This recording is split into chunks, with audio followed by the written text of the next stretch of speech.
Isang ina ang nagpadala sa atin ng kwento tungkol sa isang trahedyang pilit niyang kinakalimutan hanggang ang nakaraan ay bumalik sa anyo ng kalaro ng kanyang anak. Hindi ko alam kung anong klaseng ina ako. Hindi ko alam kung ano ang dapat kong maramdaman sa kwentong to. Galit? Takot? Guilt?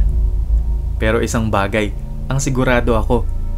Hindi lahat ng multo ay galing sa labas ng bahay. Minsan, galing sila sa loob ng sinapupunan. Ako si Lara, 32 years old. May isang anak, si Miggy. 7 taon na siya ngayon. Kaming dalawa lang ang magkasama. Wala kaming tatay sa bahay. Matagal na akong hiwalay sa mundong ayaw ko nang balikan. Nagbuntis ako kay Miggy when I was just 24. Isang pagkakamaling naging liwanag ng buhay ko. Pero hindi ito ang unang beses na nanganak ako. Hindi ko ito madalas ikwento. Hindi ko rin alam kung kailan ko ito matatanggap. I had a stillbirth. Nakunan ako. Baby girl. 7 months old sa tiyan. Hindi na umabot. Hindi na siya huminga. Walang burol. Walang pangalan. Nilibing agad. At ang dahilan ng pagkamatay niya, ginahasa ako noong buntis ako sa kanya. Itinago ko sa lahat, maging sa pamilya ko. Wala akong pinagsabihan. Pina-adopt ko ang trauma, pero nanatili ang anino. Ang sabi ng doktor, baka raw sa lakas ng trauma at physical damage kaya namatay ang bata. Akala ko tapos na yon. Akala ko nailibing na rin kasama ng bangkay ng hindi ko nakilalang anak. Hanggang sa lumaki si Miggy.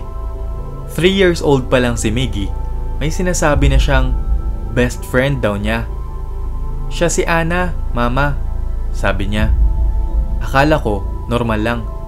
Imagination ng bata. Pero habang tumatagal, hindi na nakakatuwa. Ma, ayaw ni Ana ng ulam.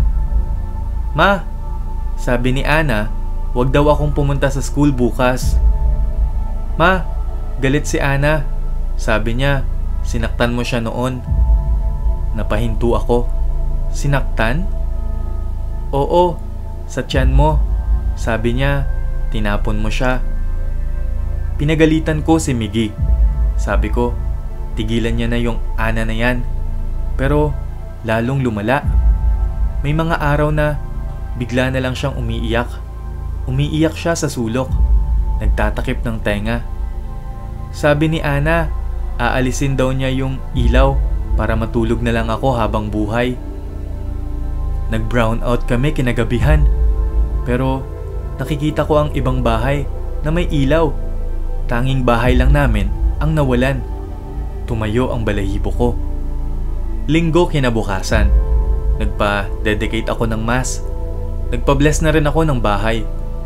Pero kinaumagahan, nasa dingding ang sulat na parang sinulat gamit ang dugo. Bakit siya? Bakit hindi ako? Lahat ng gamit ni Miggy, pinagpapalit-palit. Magulo ang kwarto. May mga gamit na nawawala. Tapos biglang lalabas na lang sa loob ng cabinet. One time, nahuli ko si Miggy na parang kinakausap ang sarili niya sa salamin. Pero pagtingin ko, dalawa silang nasa salamin. Napatakbo ako. Kinaladkad ko si Miggy. Tumawag ako ng albularyo. Sinabihan akong may espiritong babae sa bahay.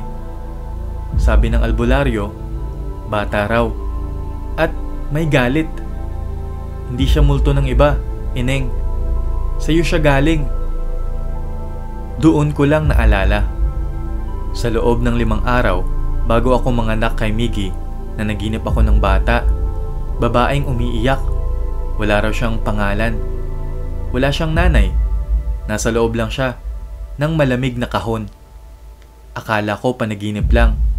Pero ngayon, totoo pala. Ang anak kong hindi ko nakilala. Binalikan kami.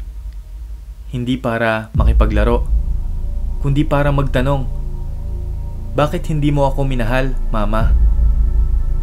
Isang gabi, habang tulog si Miggy, may narinig akong tawa ng bata sa labas ng bintana. Pero mahigit 100 meters ang layo ng susunod na bahay sa amin. Pagtingin ko, may batang nakaupo sa grill ng bintana. Putlang-putla, punit ang damit, at sa tiyan niya may dugo. Baby girl ka ba? Tumigil siya sa pagtawa. Oo, Mama. Ako si Ana. Bigla na lang siyang nawala. Gusto kong humingi ng tawad sa kanya. Gusto kong mag-explain. Pero nawala na siya. Ngayon alam ko na. Hindi lang imahinasyon ni Miggy si Ana. Araw-araw ko siyang inantay na magpakita ulit pero bigo ako. Hindi na rin siya nagpakita pang muli kay Miggy. Hanggang doon na lamang po. Salamat.